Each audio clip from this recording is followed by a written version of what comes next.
Praise the Lord, hallelujah. मैं विश्वास करता हूँ मेरे सारी बहनें, मेरे सारे भाई मसीह यीशु के राज्य के अंदर पवित्र आत्मा की अधीनता के अंदर आशीषित होंगे। मेरे प्रियो, हमने इससे पहले के वीडियो के अंदर देखा था कि जो पहली चाबी हमें दी गई थी वह प्रेम है, और उसी प्रेम के द्वारा हम पहचाने जाते हैं। जैसे हमने पहले के वीडियो के अंदर देखा कि मरियम मगदलीनी उससे इतना प्रेम करती थी कि बहुत सारे लोग जब यीशु थे तो उससे कुछ ना कुछ लेने के लिए आते थे। वो शारीरिक चंगाई होती थी, दुष्ट आत्माएं निकालना, खाना खाना, ऐसी बहुत सारी चीज़ें थी जो यीशु उनके जीवनों के अंदर करते थे, और वो सारी चीज़ें लेने के लिए लोग उसके पास आ जाते थे। लेकिन मरियम मगदलीनी ऐसी थी जो यीशु के जाने के बाद भी उससे इतना प्रेम करती थी कि वह उसकी लोथ को सजाने के लिए गई। यह वह प्रेम है कि यीशु हमें कुछ दे या ना दे, हम उससे प्रेम करते हैं। ये वही लोग हैं प्रेम के अंदर जो उस संकरे फाटक से प्रवेश करेंगे। मेरे प्रियो, ये वही लोग हैं जो यीशु से इस रीति से प्रेम करते हैं कि परमेश्वर तू मुझे दे या ना दे, मैं तुझसे प्रेम करता रहूंगा, मैं अंत तक तुझसे प्रेम करता रहूंगा। वो वचन कहता है कि विश्वास की अच्छी कुश्ती लड़। जैसे भाई पौलुस विश्वास की अच्छी कुश्ती लड़कर ये बात को घोषित करते कि मैं मसीह में मरा हुआ हूं। वह किस स्थान पर मरा हुआ था? हमें अपनी शारीरिक अभिलाषाओं के अंदर मरना पड़ता है। एक वचन है जो हम इस सीरीज में आगे ले जाएंगे, क्योंकि मसीह के जीवन के अंदर वह प्रेम ऐसी पहली चाबी है जो मसीह के जीवन के अंदर थी, और उसी चाबी के द्वारा हम परमेश्वर के राज्य के अंदर बढ़ेंगे। और वो वचन है यूहन्ना की इंजील के अंदर लिखा हुआ है, उसके 13 अध्याय का वो पहला वचन है। मैं आपके लिए वह वचन पढ़ता हूं और हम आज उस प्रेम के बारे में सीखेंगे। आमीन। फसह के पर्व से कुछ समय पहले की बात है। यीशु जानते थे कि समय आ पहुंचा है जब उसको संसार छोड़कर पिता के पास जाना होगा। यीशु को ये बात पता चल चुकी थी कि मेरी सेविकाई अब खत्म होने वाली है। अब ये सेविकाई मैं अपने चेलों के पास बांटने वाला हूँ और मैं पिता के पास वापस जाने वाला हूँ। वहीं पर लिखा हुआ है पिता के पास जाना होगा। वह अपने लोगों से जो जगत में थे जैसा प्रेम वह करते थे, अंत तक वैसा ही प्रेम करते रहे। अंत तक जैसा प्रेम वह पहले अपने चेलों के साथ करते थे, वह अपने सारे लोगों के साथ करते थे जिनका उनके साथ रिलेशन था, अपने माता पिता से, अपने पड़ोसियों से, अपने लोगों से। यहां पर सिर्फ ऐसा नहीं लिखा कि सिर्फ वह चेलों से इतना प्रेम करते थे, वरन जितने सारे लोग यीशु के जन्म लेने से यीशु के क्रूस पर गाड़े जाने तक वह अपने लोगों से वैसा ही प्रेम करते थे। Praise the Lord.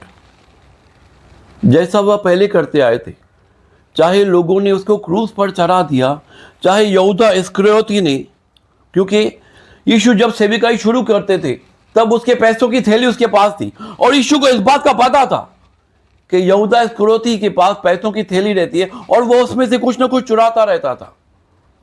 और अंत के दिनों के अंदर यीशु को यह बात पता थी कि यहूदा इस्करियोती ही है जो मुझे पकड़वाएगा। लेकिन उसने यहूदा इस्करियोती को एक बार भी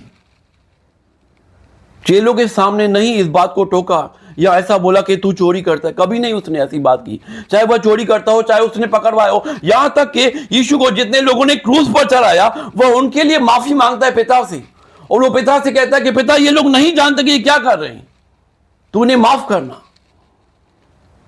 यहां तक कि यीशु जिस क्रूस पर चढ़ाए जा रहे थे वहां पर एक चोर जब इस बात को घोषित करता है कि पिता जब तू अपने राज्य में आएगा तो मेरी स्तुति लेना, तब यीशु उससे इस बात को कहता है कि तू आज ही मेरे साथ स्वर्ग के राज्य में होगा। आप समझ सकते हैं कि यीशु ने हमारे पापों को किस रीति से साफ किया है। वचन कहता है कि उसका सूप उसके हाथ में है, वह अपने खलिहान को अच्छी रीति से साफ करेगा। यह वचन के अंदर लिखा हुआ है।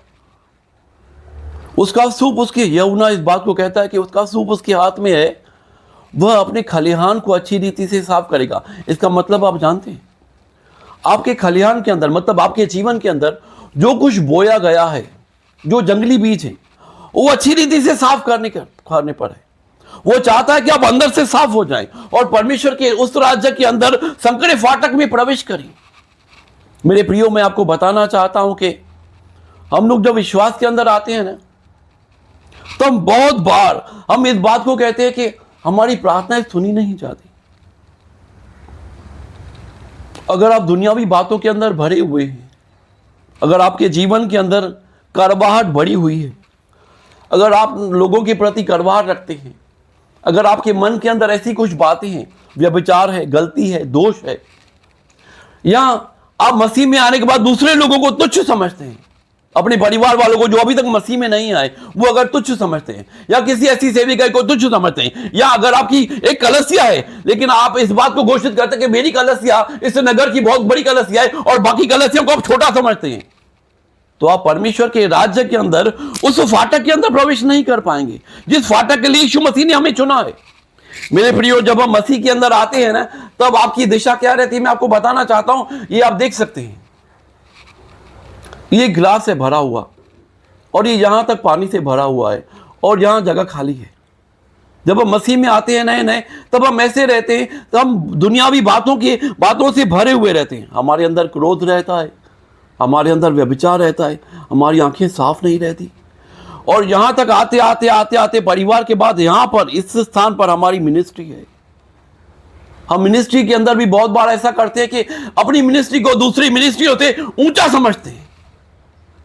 हम खुद को दूसरे सेवकों से ऊंचा समझते हैं, क्योंकि वचन कहता है कि जो पिछला है वो पहला होगा, जो पहला है वो पिछला होगा।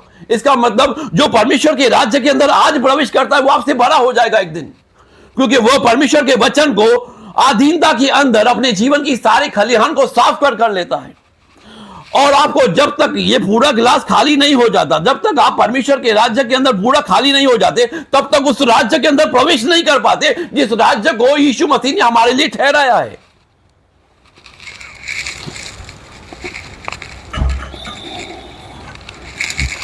जब तक आप ऐसे खाली नहीं हो जाते, पूरा एम्प्टी, अब आप इस गिलास को कैसे भी घुमाएं यह खाली रहेगा।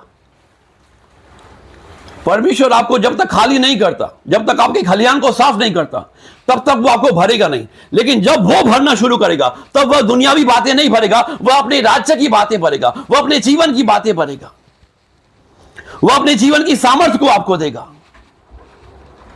मेरे प्रियो, हम चाहते हैं कि हमारी प्रार्थनाएं सुन ली जाएं, हम चाहते हैं कि हम चंगे हो जाएं, हम चाहते हैं हमारे जीवन के अंदर परमेश्वर की सारी सामर्थ हो और हम सामर्थ के साथ परमेश्वर के राज्य में प्रकट किए जाएं। वचन कहता है कि परमेश्वर का राज्य प्रकट रूप में नहीं आता, वह तुम्हारे अंदर है। परमेश्वर का राज्य हमारे अंदर रहता है। और मैं आपको एक बात बताना चाहता हूं एग्जाम्पल के तौर पर, कि अगर आपका वजन बढ़ जाता है तो आपको वजन कम करने के लिए रोज दौड़ धूप करनी पड़ती है। आपका मान लो 10 किलो वजन बढ़ गया, तो आप रोज सुबह उठकर वर्जिश करोगे, दौड़ोगे। मैं यहां तक जानता हूं कि कुछ लोग, क्योंकि एक कंपटीशन बढ़ गया है और जो लोग वेट प्रोसेस में रहते हैं वो लोग कुछ लोगों को इनाम देते हैं कि आप अगर इतने दिन के अंदर इतना वजन कम करो तो मैं आपको ये गिफ्ट दूंगा। तो आप उस वजन को कम करने के लिए, 10 किलो वजन कम करने के लिए रोज सुबह जल्दी उठते हैं, वर्जिश करते हैं, दौड़ते हैं, ताकि मेरा वजन कम हो जाए और जो मेरा सिखाने वाला है वह मुझे इनाम दे। क्योंकि दुनियावी बातों के अंदर ये बातें चलती हैं। आपको वजन कम करने के लिए आपको दिन भर दौड़ना पड़ता है और उस वजन को कम करने के लिए जो जो ट्रेनिंग, खाना कम करना पड़ेगा, वो सारी बातें हम फॉलो करते हैं। क्योंकि दुनियावी बातों के अंदर हम अपने शरीर को ठीक करने के लिए बहुत दौड़ते हैं, बहुत इनाम को पाने के लिए। लेकिन यह वह इनाम है जो परमेश्वर अपने राज्य के लिए हमें देने पर है। क्योंकि जैसे यीशु ने कहा कि जैसा मैं पहले के दिनों के अपने लोगों से प्रेम करता था वैसा ही वह प्रेम करता रहा। तो क्या आप अपने लोगों से वैसा ही प्रेम करते हैं मसीह में आने के बाद? मसीह में आने के बाद आपके जीवन के अंदर कड़वाहट चली गई है या अभी तक आप कड़वे हैं? या आप जिस स्थान पर बिजनेस करते हैं, आप उस स्थान पर अपने वर्कर्स के साथ आपका व्यवहार कैसा है? अगर कस्टमर आपको पैसे नहीं देता समय पर, तो आपके मन के अंदर कड़वाहट तो नहीं भर जाती उसके प्रति? क्योंकि यीशु मसीह जैसा प्रेम पहले करता था वैसा ही प्रेम करता रहा। जब तक आप परिपूर्णता से खाली नहीं हो जाते, तब तक परमेश्वर का राज्य आपके अंदर काम नहीं कर सकता। हम चाहते हैं कि हमारी प्रार्थनाएं सुन ली जाए। हम चाहते हैं कि हम परमेश्वर के राज्य के अंदर प्रवेश किए जाएं। तो प्रियो, मैं आपसे कहना चाहता हूं कि खाली हो जाओ। ये ऐसा प्रोसेस है। मैं आपको बताना चाहता हूं कि कुछ समय पहले, 1 महीना पहले, मैं अपनी शॉप पर था और मैं रोज अपनी शॉप पर जाकर भी अपने काम को जैसे 1-2 घंटा काम पूरा करता हूं, बैठ जाता हूं, प्रार्थना करता हूं, फिर बाइबल पढ़ता हूं, फिर प्रार्थना करता हूं, फिर बाइबल। ऐसा हुआ एक दिन कि एक गाड़ी वाले को मैंने बुलाया, कुछ माल लोड करना था और वो बिना गाड़ी लोड किए हुए ही वो कुछ उल्टा बात करके चला गया और मेरा मन उस समय कड़वाहट से भर गया और मेरे मुंह से उसके लिए कुछ अपशब्द निकले। और जब मेरे मुंह से उसके लिए अपशब्द निकले, तब मैं अंदर से एक खालीपन को महसूस करने लगा। मुझे ऐसा लगा कि मैं जो सुबह से बाइबल पढ़ता हूँ, वचन को पढ़ता हूँ और मैं प्रार्थना करता हूँ और मैं उपवास को रखता हूँ, वो मुझे उस दिन ऐसा लगा कि सब कुछ मेरा व्यर्थ हो गया। क्यों? क्योंकि परमेश्वर ने मुझे उस स्थान पर दिखाया कि तुझे किन किन स्थानों पर बदलाव लेकर आना है। क्योंकि जब आप परमेश्वर के राज्य के अंदर प्रवेश करना चाहते हैं, तो परमेश्वर आपको सिखाएगा। आपकी ज़बान को बहुत सारे स्थानों पर बंद किया जाएगा। अगर आपकी ज़बान लोगों के प्रति गलत है और आप चुगलियां करते हो, आपके चर्च के अंदर जो बातें चलती हैं, आप पास्टर के खिलाफ, आप अगुओं के खिलाफ, आप लोगों के खिलाफ अगर चुगलियां करते हो, अगर आपको एक दिन आपको वचन समझ में नहीं आया, तो वो वचन समझ में ना आने की वजह से आपका मन लोगों के प्रति गलत हो जाता है। ऐसा नहीं होना चाहिए। आपको वचन पर अड़े और खड़े रहना पड़ेगा। आपको परमेश्वर के राज्य के अंदर प्रवेश करना पड़ेगा। जो वचन आप सीख नहीं सकते, अगर कलीसिया में आप नहीं सीखे, तो आप परमेश्वर के साथ में बैठें। और ये सारी बातें अनुग्रह के द्वारा होती हैं। प्रियो, मैं आपको एक बात बताना चाहता हूं कि जब आप किसी बात को लेकर आप बदलाव लेकर आना चाहते हैं, कि मान लो आपके ज़बान से अगर गालियां निकलती हैं, तो जब भी आपके मन के अंदर ऐसा होता है, तो आपको परमेश्वर से प्रार्थना करनी है। प्रभु, मैं इस बात के लिए आज प्रार्थना करता हूं कि परमेश्वर, मैं गाली नहीं देना चाहता। परमेश्वर, इस मनुष्य के प्रति मेरे जीवन के अंदर कड़वाहट है, मैं ये नहीं करना चाहता। मैं ये करता हूं लेकिन मैं ये नहीं करना चाहता। जब आपके एक खुले हृदय के साथ परमेश्वर के सामने जाते हैं कि मैं ये बात नहीं करना चाहता, तो परमेश्वर आपके लिए मार्ग निकालेगा। परमेश्वर आपकी प्रार्थना को सुनेगा।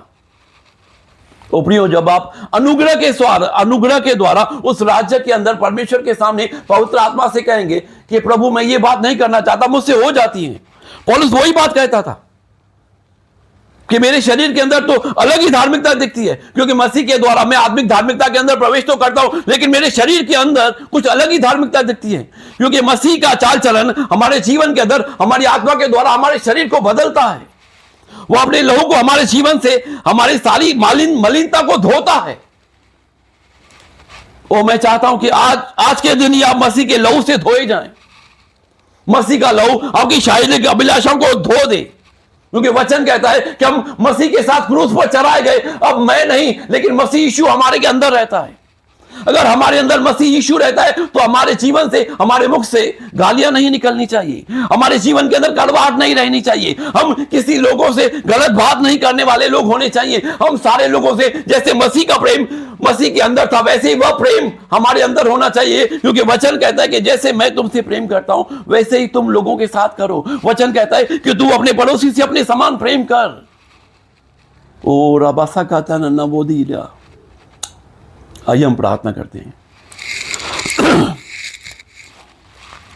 पिता, मैं धन्यवाद करता हूं पिता, वचन की वह पहली चाबी जो प्रेम है परमेश्वर, वह हमें सिखाने के लिए मैं आपको धन्यवाद देता हूं। और मैं पवित्र आत्मा से मांगता हूं पिता, कि जो लोग इस चाबी को लेकर परमेश्वर के राज्य के अंदर प्रवेश करना चाहते हैं, वो सारे लोग ओ पिता, आपकी अधीनता के अंदर पवित्र आत्मा के साथ उन बातों को मानकर उस प्रेम को जो आप हमसे करते हैं, हम उन लोगों के साथ जो हमसे व्यवहार करते हैं, जो हमसे बातें करते हैं, जिनसे हमारा किसी न किसी बात से बोलचाल है पिता, हम उन सारे लोगों को आपके हाथों में समर्पित करते हैं। जैसे मसीह यीशु ने अपनी सेविकाई को पूरा करके इस बात को घोषित किया कि पिता, तूने जितने लोगों को मुझे दिया था, विनाश के पुत्र को छोड़कर मैं उनमें से किसी को भी नहीं खोया हूं और इन सारे लोगों को मैं आपके हाथों में समर्पित करता हूं। वैसे ही पिता, जो लोग आज इस प्रार्थना को, इस वचन को, इस जीवन को, इस सेविकाई के साथ ओ प्रभु जुड़े हुए मेरे पिता, उस हर एक जन को मैं आपके हाथों में समर्पित करता हूं। वह प्रेम की आत्मा जो मसीह यीशु के अंदर थी, वह हमारे जीवन के अंदर कार्य करने पाए और उसी प्रेम को जो मसीह यीशु के अंदर रहता था, वह हमारे जीवन के ऊपर प्रकट रूप से कार्य करने पाए, ताकि हम उस संकरे फाटक के अंदर प्रवेश करने पाए जो मसीह यीशु के अंदर है पिता। ओ वखाला बोधी दे माना अल्लाह बोधी नी बोनी नी खाता ला रहो ओडिसा ला खोथे ने ना बोधी ले लो ओ रबानी आधा खाले ओड़ा बादे खोले ना वो ना नमस्ते लुगु दुलु बाबा बाबा आरे बा ना खोथे रबाशी खोरे बादलो बो बादी गाले आदि गोदा बादा दने बोधी ने वो आरा बोधी ओरी बाखा तो न बोधी। ओ पिता, तू इनके जीवन के ऊपर राज्य कर, तू उन्हें लहू से धो दे मेरे पिता, इनके जीवन को तू शुद्ध कर मेरे पिता, और तेरे पवित्र आत्मा की पूरी सामर्थ्य इनके जीवन के ऊपर राज्य करने पाए, वह उस नई महिमा के अंदर प्रकट होने पाए। इन्हें लहू से धो दे और इन्हें अपना पुत्र ठहरा, ताकि ये तेरे राज्य के अंदर प्रवेश करने वाले लोग बने। आबासी को तो नो बो। ओ पिता, मैं तेरा धन्यवाद करता हूं मेरे पिता कि ये सारे लोग तेरे राज्य के अंदर प्रवेश करने वाले लोग ठहरेंगे पिता। ओ प्रभु, अपने जीवन की उन अभिलाषाओं को मारकर तेरे राज्य के अंदर चलने फिरने वाले लोग बनेंगे। ये वचन को सुनने वाले नहीं, लेकिन वचन पर चलने वाले लोग बनेंगे। आने बोधी का जाने नी लबोदे आने दो रवाया खोथे रबोनी नी बोध का लाबो। ओ पिता, मैं इन सारे लोगों को तेरे हाथों में समर्पित करता हूं पिता, और प्रार्थना को यीशु के नाम से मांगता हूं परमेश्वर, आमीन। प्रियो, अगर आपको लगता है यह सेविकाई परमेश्वर के द्वारा ठहराई गई है, या जो यूट्यूब चैनल है, जो भी आप वीडियोस आज तक सुनते आए हैं, आने वाले दिनों के अंदर हम और परमेश्वर के राज्य के अंदर बहुत सारे ऐसे वीडियोस, बहुत सारी ऐसी बातें हैं जो परमेश्वर के इस वचन के अंदर लिखी हुई हैं, हम सीखने वाले हैं। आप हमारे चैनल को सब्सक्राइब करें और जो वीडियोस आपको अच्छे लगते हैं लाइक करें। आमीन। God bless you all.